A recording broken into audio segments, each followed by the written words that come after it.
Assalamualaikum warahmatullahi wabarakatuh. Bismillahirrahmanirrahim. Alhamdulillahi rabbil alamin. Wa bihi nasta'in, wassalatu wassalamu ala asyrafil anbiya'i wal mursalin wa ala alihi wa sahbihi ajma'in. Subhanaka la ilma lana illa ma 'allamtana innaka antal alimul hakim. ولا حول ولا قوة إلا بالله العلي العظيم. اللهم لا سهل إلا ما جعلته سهلا وأنت تجعل الحزن إذا شئت سهلا. اللهم فقهنا في الدين وعلمنا التأويل. اللهم زدنا علما. أما بعد. Alhamdulillah, syukur kepada Allah Subhanahu wa taala kerana hari ini kita masuk kepada hari yang ke-10 daripada bulan Muharram. Jadi hari yang menjadi kesukaan bagi baginda Rasulullah sallallahu alaihi wasallam, dan Rasulullah sallallahu alaihi wasallam apabila tiba ke Madinah, Rasulullah telah menghidupkan malam 10 Muharram ini pada esoknya dengan berpuasa dan melakukan amal-amal soleh. Jadi dengan sebab itu, kalau kita tidak dapat berpuasa pada Yaumut Tasu'a, maka janganlah ditinggalkan untuk berpuasa pada Yaumul Ashura, pada hari yang 10. Jadi mudah-mudahan kita mengikut ittiba'us sunnah Rasulullah sallallahu alaihi wasallam. Jadi tuan-tuan muslimin dan muslimat yang dirahmati Allah, kita menyambung sebahagian ataupun sedikit lagi pada membicarakan tentang syarat sah tayamum pada muka surat 185. Qala musannifu rahimahullahu ta'ala wa nafa'ana Allah bi'ulumihi fi daraini. Penggunaan satu-satu tayamum. Jadi kalau kita satu tayamum kita angkat, berapa ibadat yang kita boleh lakukan? Adakah berganda-ganda dari sudut ibadat fardunya? Makna bolehkah satu tayamum boleh diangkat ketika mana zuhur, boleh guna untuk asar, boleh guna untuk maghrib? Ataukah bagaimana, boleh tak maknanya tayamum ni kita angkat waktu zuhur, semayang untuk zuhur, nanti kita guna untuk semayang qada, sedangkan dua-duanya wajib? Boleh atau tidak? Ataupun kita gunakan tayamum ni pertamanya untuk untuk solat, dan keduanya untuk menunaikan solat sunat atau baca Quran. Macam mana hukum dia? Jadi kita tengok. Qala musannifu rahimahullahu ta'ala, maka disebut yang pertama, satu tayamum hanya untuk satu solat fardu sahaja. Tidak boleh atau tidak sah untuk dua solat fardu. Mana satu tayamum untuk satu fardu sahaja. Jadi kalau nanti nak masuk asar, dapat lagi halangan, terdapat lagi halangan, tak boleh guna air, atau air ada tapi tak boleh guna, ataupun dengan sebab tak ada air, maka kena tayamum lain. Itu maksud dia. Yang keduanya, satu tayamum hanya untuk satu solat yang dinazarkan. Maknanya semayang nazar ini termasuk di dalam wajib. Kalau sekiranya seorang itu dia bernazar, aku nak melakukan solat sunat 20 rakaat, gitu, mana itu jadi wajib dilaksanakan. Sebab tujuan nazar ini ialah ta'abbud ila Allah, kerana taqaribul ila Allah, mendekatkan diri kepada Allah Ta'ala. Dia nazar ni tidak boleh kepada yang haram, nazar tidak boleh kepada yang fardu. Maknanya saya ni kalau lulu peksa, saya bernazar nak sembahyang Jumaat. Sembahyang Jumaat dah memang wajib dah. Jadi tak boleh. Dia kepada saya kalau sekiranya luluh peksa ni, saya bernazar nak puasa Ramadan. Puasa Ramadan memang dah wajib dah. Dia tidak boleh kepada yang wajib. Kepada yang sunat tak apa. Dan tidak boleh kepada yang haram. Saya kalau ni lulus ni, saya nak minum arak 5 botol. Tak boleh. Itu maknanya adalah perkara yang haram, tak wajib ditunaikan. Kalau ditunaikan maka hukumnya berdosa. Jadi tuan-tuan muslimin dan muslimat yang dirahmati Allah, kan? Dia yang lain daripada yang fardu, lain daripada yang mana perkara yang haram. Jadi lain daripada itu, contohnya nak puasa sunat, nak sedekah.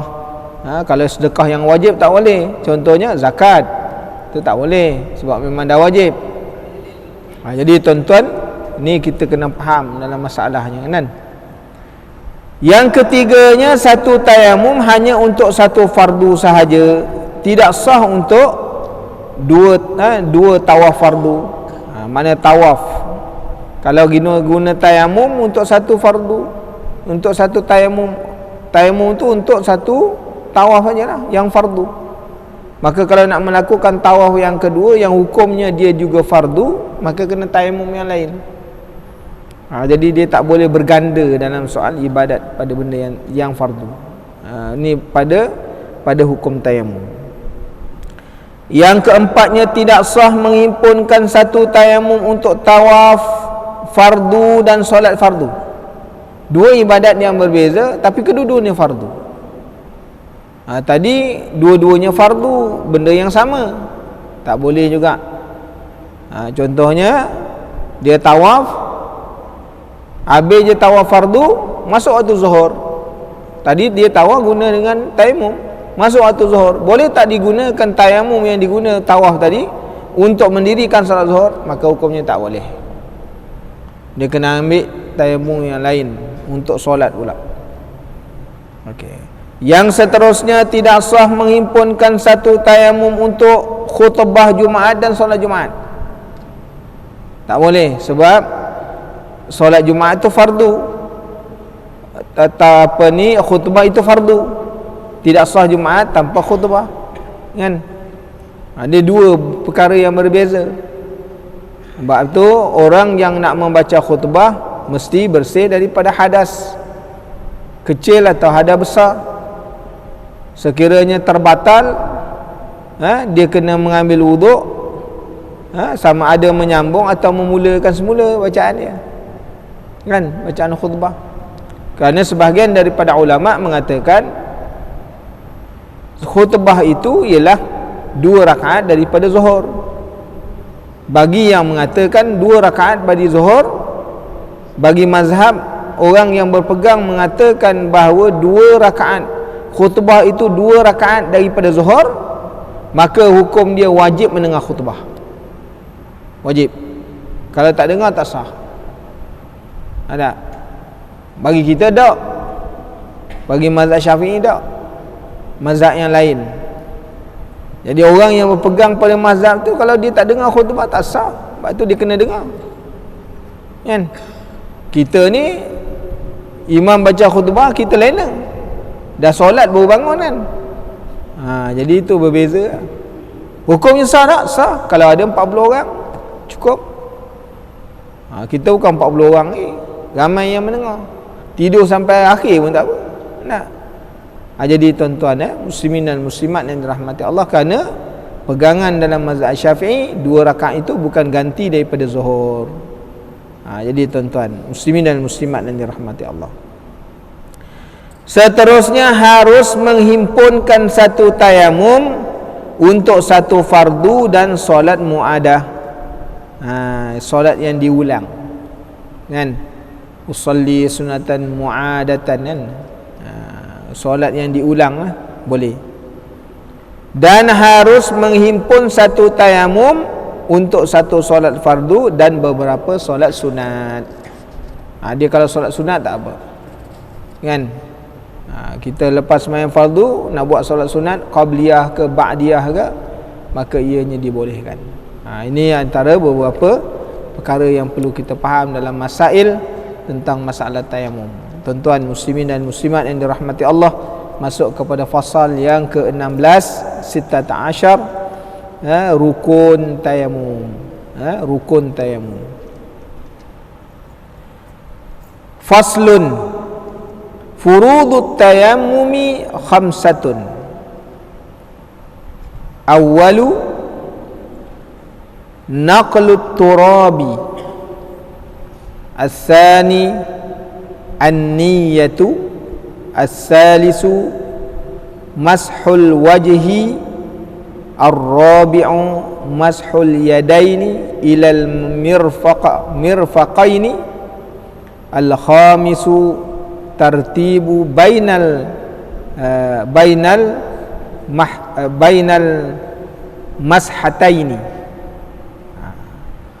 Jadi fardu ni ialah sesuatu yang perlu wujud ketika mana perbuatan berlaku. Makna bila sebut fardu ni ialah sesuatu yang perlu wujud. Dia bukan sebelum. Masa melakukan benda tu kena ada. Kalau tak ada tak sah. Tu yang dikatakan fardu. Perkara yang berlaku ketika mana perbuatan tu buat. Maka disebutkan, dia kata furud, fardun. Fardun tu satu lah. Farda ini dua, furud jadi jamak. Makna banyak.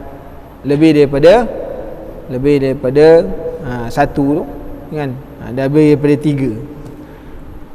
Jadi tuan-tuan muslimin dan muslimat yang dirahmati Allah, kita tengok apa perbahasan dia.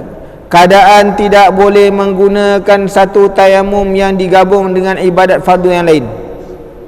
Tayamum tolak boleh digunakan. 2 solat fardu, 2 tawaf fardu, 1 solat fardu digabung dengan 1 tawaf fardu. Ni semua tak boleh. Maka beberapa pengecualian daripada fardu ain. Untuk fardu ain dalam tayamum, Ibnu Hajar membolehkan tayamum untuk khutbah kerana dia fardu kifayah, diguna untuk solat Jumaat. Imam Ramli mengatakan sebaliknya. Ini perbahasan di dalam mazhab Syafi'i di kalangan 2 orang pendukung dalam mazhab Syafi'i, iaitu Ibnu Hajar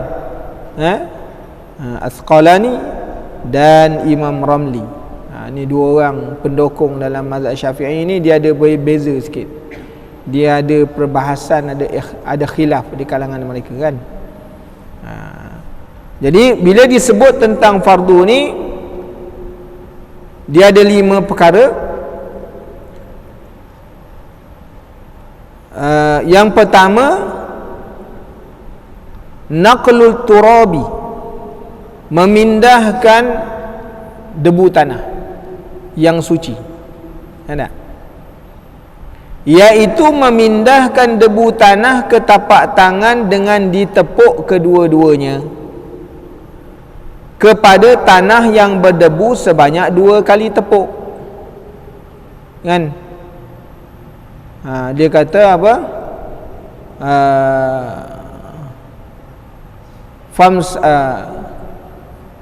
Famsahu biru'yun, apa ni? At-tayammamu darbatani. Tayamum ni dia 2 kali pukulan atau 2 kali tepukan. Darbatun, 1 tepuk, lil wajhi. 1 tepuk tu untuk muka.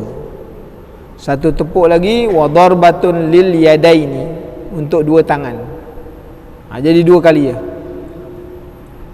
Maka sekali untuk muka dan sekali untuk tangan. Apa yang penting ialah perbuatan memindahkan debu tanah. Jika tapak tangan menahan angin yang bertiup yang membawa debu dan debu itu melekat pada tapak tangan tersebut, maka ia memadai, boleh digunakan untuk tayamum dan sah tayamumnya. Ini pandangan. Pandangan dalam kitab Idaman Penuntut. Maknanya kawasan berdebu tak, kita tahan tapak tangan, maka ada lekat debu, maka itu pun dia kata boleh. Boleh kita guna untuk tayamum. Menepuk debu tidak semestinya 2 kali. Jika tidak rata dengan 2 tepukan, maka boleh ditambah beberapa kali lagi, dengan syarat jangan jadi debu tu musta'mal. Kan? Jangan jadi musta'mal. Jadi masalahnya ketika mana kita menepuk tadi, menjatuhkan niat untuk tayamum, nawaitu tayammuma listibahatil fardi listibahatil fardis salati lillahi ta'ala. Kan itu niat dia. Sahaja aku bertayamum untuk mengharuskan solat fardu kerana Allah Ta'ala. Kerana apa disebut harus? Kerana asal-asal sembahyang ni ialah dengan berwuduk. Yang asal-asal hukum berwuduk. Jadi waktu kita letakkan tapak tangan dekat debu tu, niat, jatuh niat. Niat dalam hati. Kan? Tasdik bil qalbi. Tu permulaan jatuh niat. Tepuk tu jatuh niat. Kan? Lepas tu baru sapu. Jadi tuan-tuan, muslimin dan muslimat yang dirahmati Allah, niatnya sekali lah pada permulaan tu. Tepuk tapak tangan, maka niat nawaitu tayammuma listibahatil fardis salati lillahi ta'ala. Saja aku bertayamum untuk mengharuskan solat fardu kerana Allah Ta'ala. Sapu muka, tepuk lagi, kan? Tepuk lagi, buat satu-satu dulu. Yang kiri untuk kanan, yang kanan untuk kiri, kan? Yang kiri ni tepukkan ni untuk kanan. Jalankan, bahagikan kepada 3. Satu bahagian ialah maknanya jari. Kemudian perut tangan, tapak tangan, dan ibu jari. Ni jari, perut jari. Ni perut jari. Perut tangan, perut tapak tangan. Yang ni ibu jari. Jadi jalankan satu-satu. Satu. Ni satu. Depan aja, kan? Kemudian dipusingkan. Pusingkan. Ni untuk yang ni, untuk yang belum kena ni. Ni kena. Jalankan. Yang ni tak kena. Sebab kita jalan tadi mana kena? Mana kena? Tak kena, kan? Jadi yang ni jalan ni, ini untuk yang tak kena ni. Jangan ulang balik sini. Jangan ulang, nanti yang ni jadi mustakmal, kan? Sebab ini untuk pakai yang sebelah sini. Dijalankan, jalankan. Tuan jalankan, kan? Dipusingkan je, pusingkan ni. Pusingkan. Ni dia tak. Ya? Ni pun sama juga. Jalankan. Pusing, naik ke sini pula. Balik cuba buat sendiri ya. Kan? Cuba buat sendiri. Susah tu. Nak tunjukkan sini payah. Jalan ya. Dia tak perlu kita macam ambil wuduk. Nak gosoknya ni. Itu pakai bedak. Yang mana? Dijalankan dia. Satu. Yang ni. Dah. Tuan-tuan, muslimin dan muslimat yang dirahmati Allah, kan? Maka solat fardu dan semua ibadat sunat wajib bersuci daripada, seperti memegang Al-Quran. Solat sunat, tawaf sunat boleh dilakukan dengannya. Jadi orang yang nak buat solat fardu, mendirikan ibadat sunat, bolehlah bertayamum, kan? Kalau tak ada air boleh bertayamum. Ada air ke tak boleh nak guna, kena tayamum. Jika dia berniat nawaitu tayammuma listibahati salati lillahi ta'ala. Tadi kalau kita tengok niat yang pertama, nawaitu tayammuma listibahatil fardis salati, ada fardu. Sebab tu yang ada fardu. Yang ni kalau dia niat nawaitu tayammuma listibahati salati lillahi ta'ala, fardu tak ada. Apa bezanya? Maka solat sunat, tawaf, solat jenazah boleh dilakukan dengannya, kecuali solat fardu ain tidak boleh digunakan. Untuk solat Jumaat mengikut Imam Ramli, tetapi ikut Imam Ibn Hajar boleh. Sebab apa? Yang tadi untuk fardu, yang ini untuk semayang-semayang sunat dan ibadat sunat. Dan kerana dia tidak meletakkan fardu. Jadi tuan-tuan, ala kulli halnya, kalau kita nak buat untuk fardu dan sunat, niatkan nawaitu, sahaja aku bertayamum untuk mengharuskan solat fardu. Jadi bila sebut mengharuskan solat fardu, sunat pun boleh. Tapi bila kita berniat untuk mengharuskan solat sahaja, maka yang wajib tak boleh, yang fardu tak boleh. Tu beza di antara dua niat. Kemudian jika dia niat nawaitu tayammuma listibahati massil qur'ani lillahi ta'ala, sahaja aku bertayamum untuk mengharuskan memegang Al-Quran kerana Allah Ta'ala, maka semua ibadat boleh dilakukan dengannya kecuali tawaf.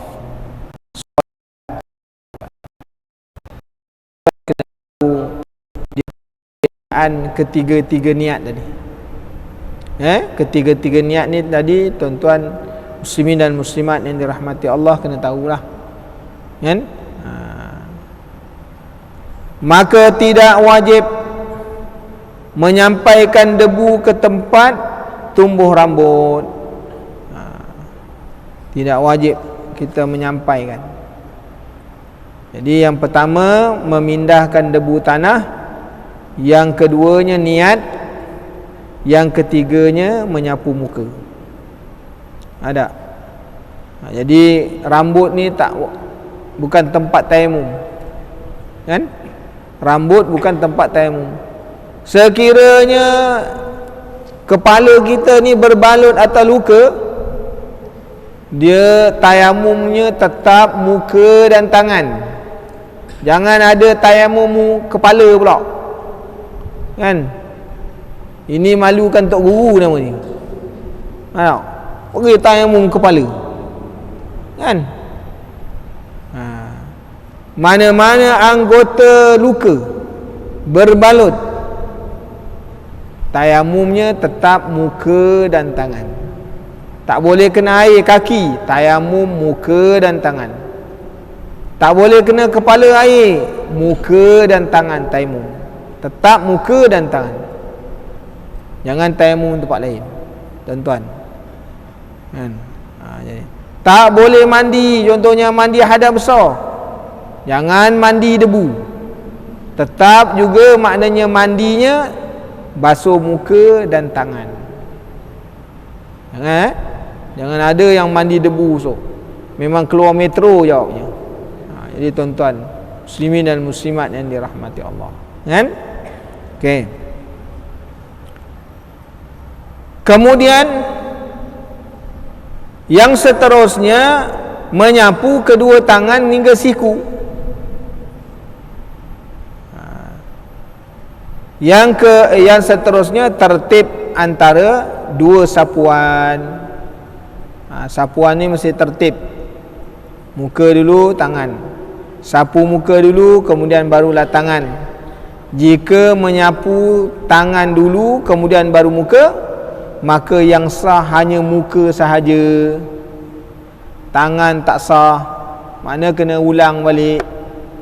Sebab dia buat secara tak tertib. Dia basuh tangan dulu, mukanya kemudian. Mana yang termasuk? Muka sahaja, tangan belum lagi. Kalau diguna begitu, hukum tak sah. Kalau dia semayang, semayang tak sah. Kenapa? Kerana tidak tertib dalam basuhan. Jadi tuan-tuan muslimin dan muslimat yang dirahmati Allah, sunat-sunat tayamum. Sunat tayamum ni seperti mana kita faham macam mengambil wuduk juga. Sunatnya membaca bismillah bagi tempat yang boleh, tempat yang dibolehkan. Sebab bismillah ni kan ayat Quran. Jangan baca dalam tandas yang ada tempat qada hajat, hukumnya tak boleh, kan? masuk dalam tandas tu kan, kat bawah tu Bismillahirrahmanirrahim tu masuk dalam tandas. Ambil wuduk dalam tempat buang air besar tu, baca Bismillahirrahmanirrahim, basuh muka. Hukumnya haram. Kenapa? Tu tandas. Khalaq ni tempat qada hajat.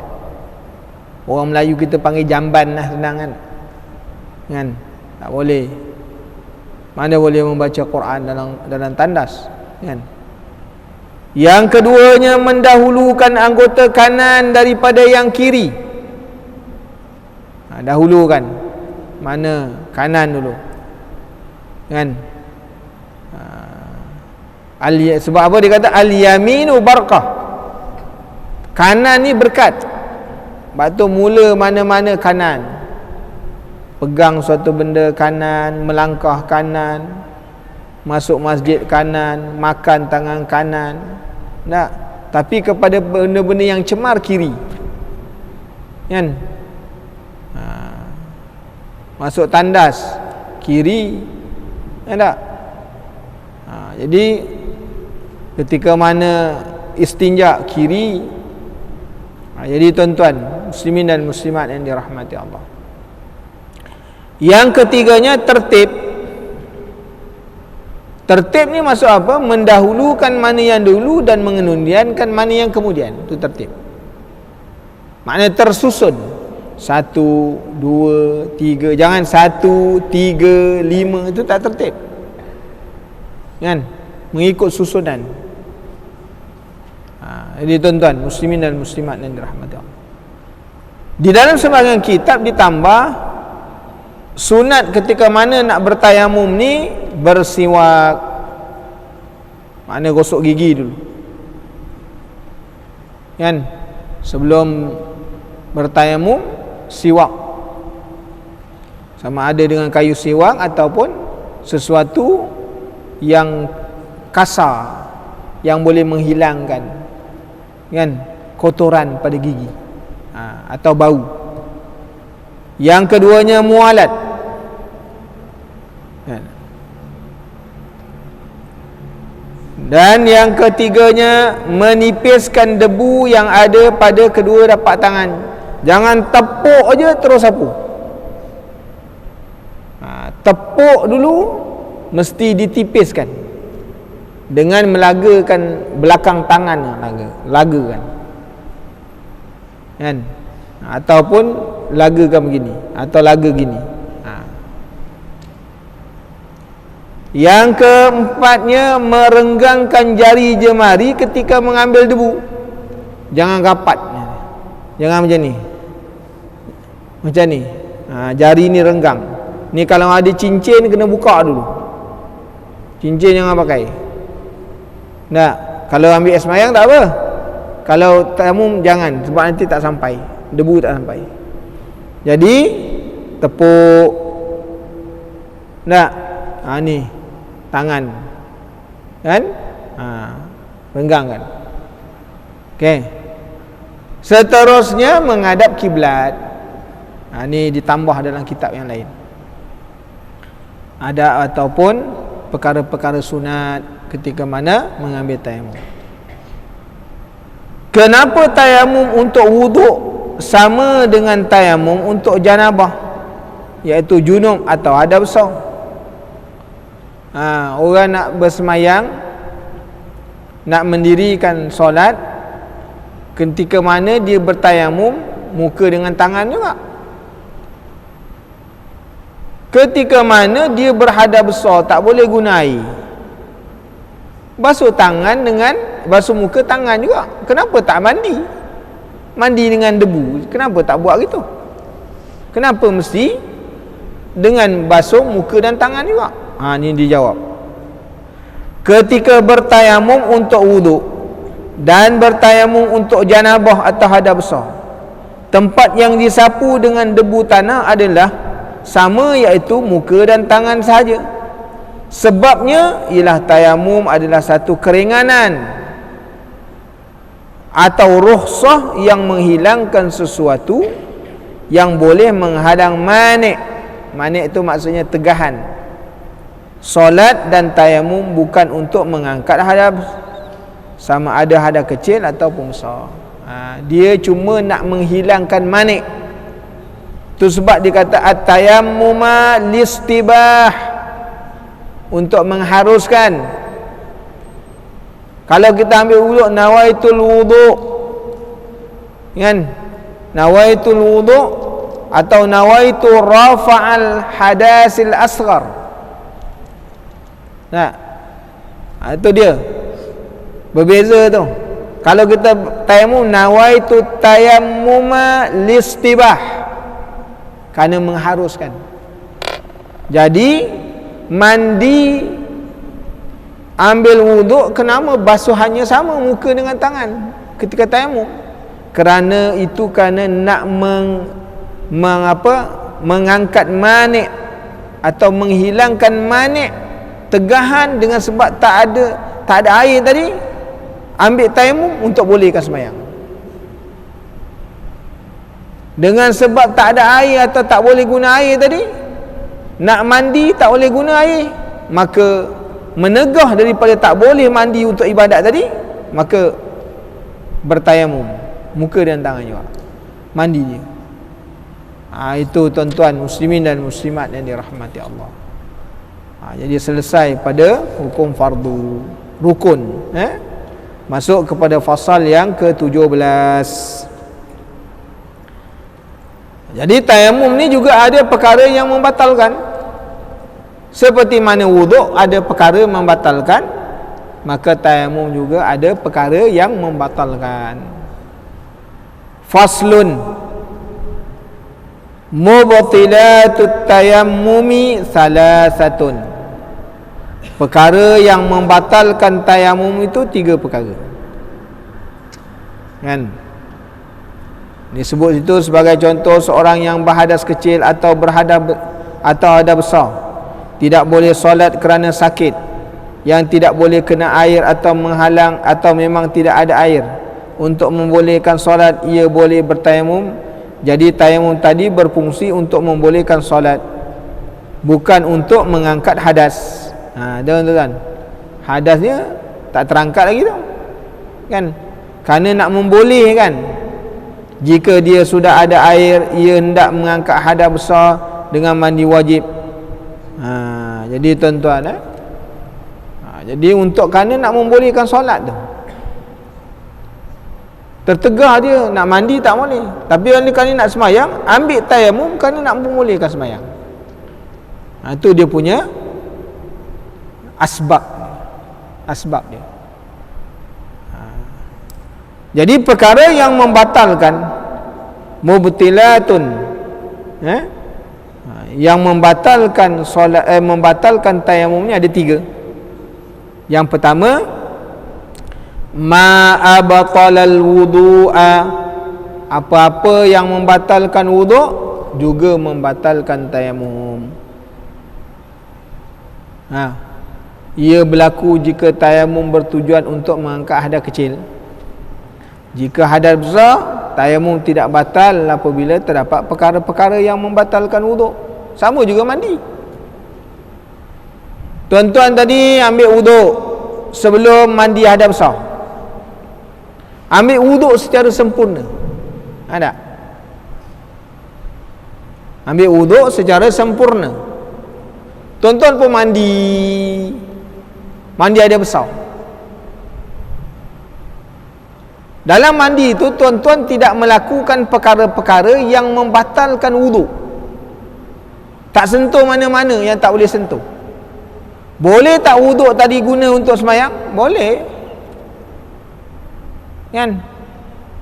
Jangan masa mandi tadi pegang semua kata, batal lah, kan? Batal lah. Jadi wuduknya diangkat secara sempurna tadi sebelum mandi besar, hadas besar, maka ia boleh terguna. Jadi tuan-tuan,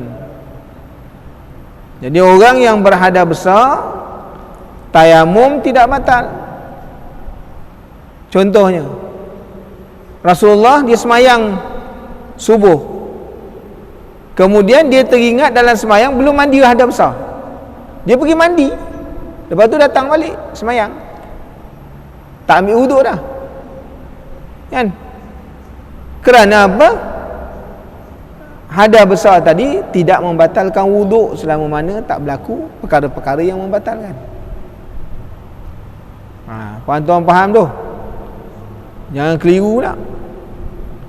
Maknanya kalau kita ambil wuduk, wuduk itu tak terbatal dengan sebab hadas besar. Melainkan kalau waktu kita mandi hadas tadi, kita melakukan perkara-perkara yang membatalkan wuduk. Faham apa perkara yang membatalkan wuduk? Menyentuh kemaluan, contoh. Memegang dua hasyafah, batal lah. Kan tak? Bersentuh kulit lelaki perempuan yang tak berlapik, kan? Yang bukan makna muhrim, batal lah. Itu semua batal. Jadi tuan-tuan muslimin dan muslimat yang dirahmati Allah, seterusnya perkara yang seterusnya apa dia kata? Yang membatalkan wuduk ni ialah murtad. Maksudnya ialah keluar daripada Islam. Wa man yartadda minkum an dinihi fayamut wa huwa kafir.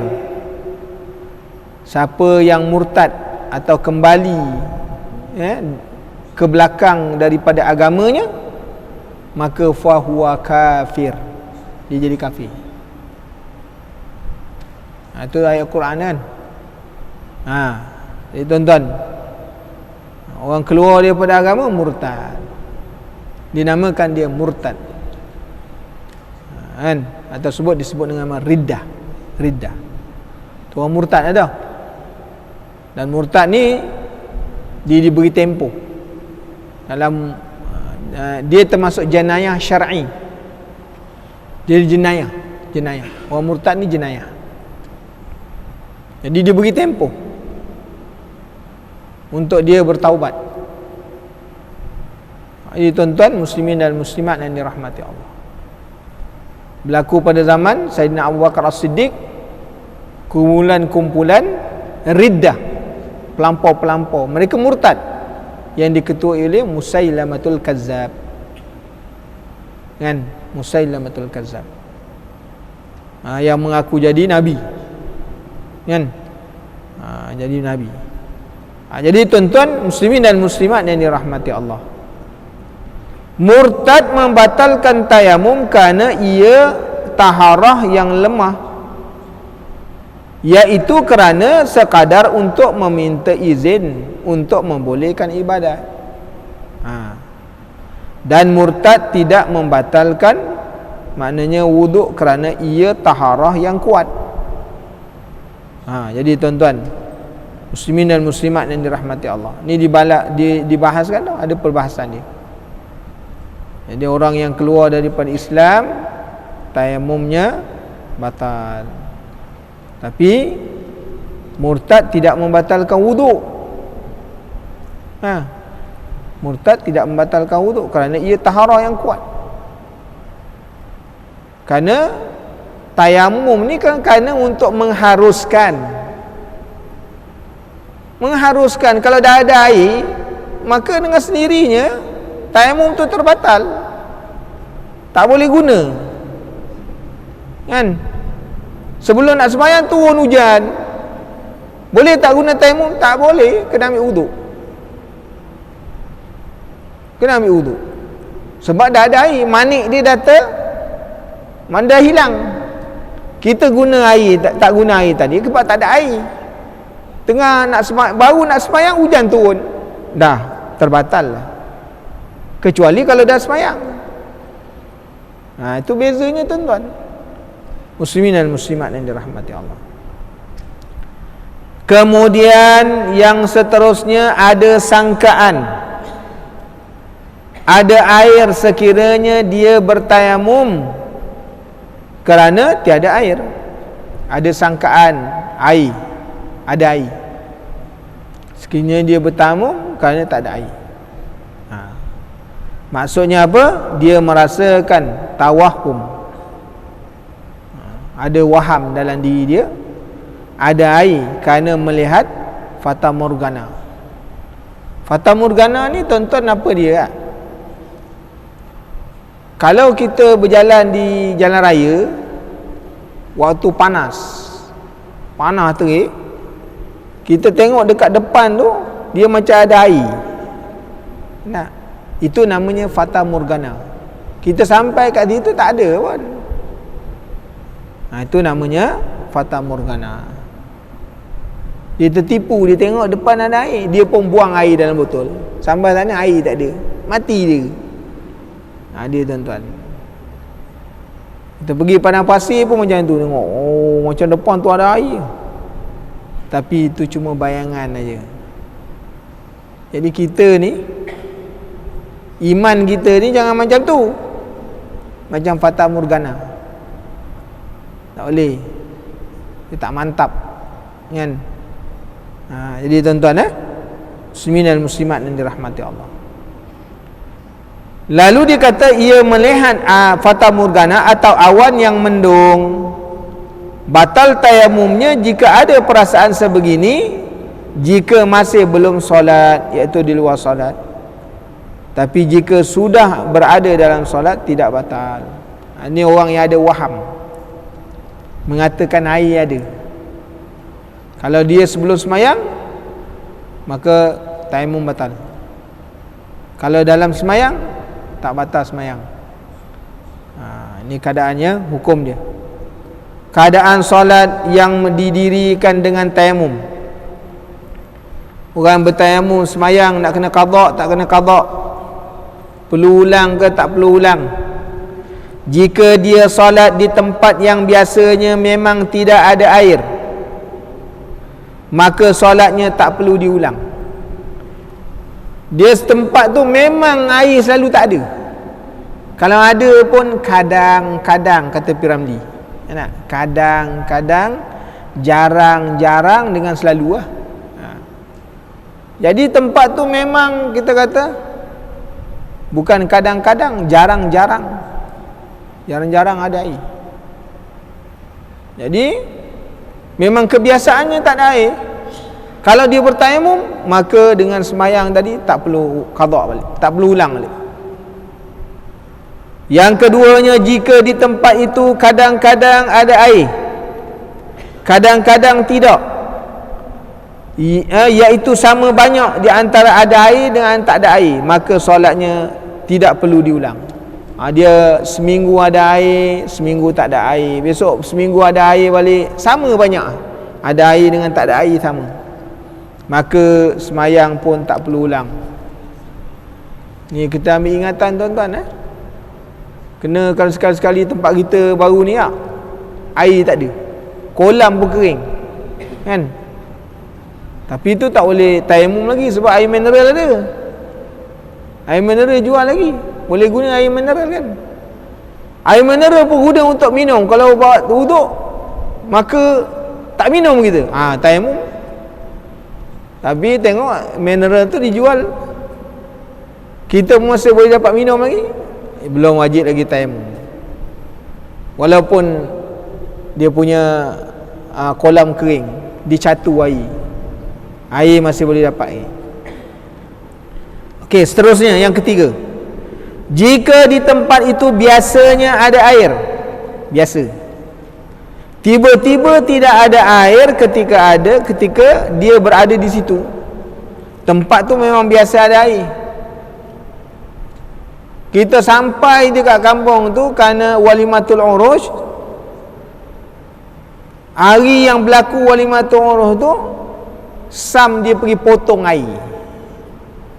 Ada? Kerana kerja-kerja pembaikan. Macam mana hukum dia?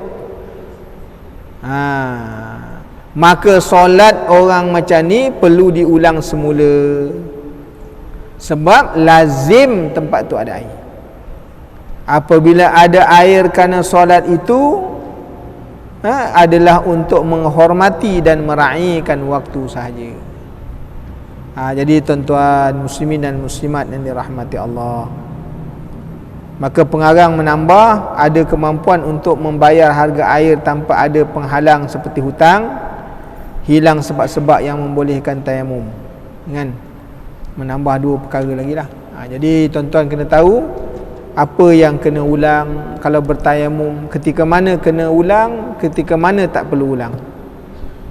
Jadi insya-Allah nanti kita sambung dalam masail di bawah tajuk perkara yang membatalkan tayamum, insya-Allah. Bismillahirrahmanirrahim. Alhamdulillahirabbil alamin wassalatu wassalamu ala rasulil amin wa ala alihi washabbihi ajmain. Allahumma inna nas'aluka ilman nafi'a wa rizqan thayyiban wa amalan mutaqabbala. Allahumma faqihna fid din wa 'allimna at-ta'wil. Subhanakallahumma wa bihamdika asyhadu an la ilaha illa anta astaghfiruka wa atubu ilaik. Subhana rabbika rabbil izzati amma yasifun wa salamun 'alal mursalin walhamdulillahi rabbil alamin. Barakallahu fikum. Assalamu alaikum warahmatullahi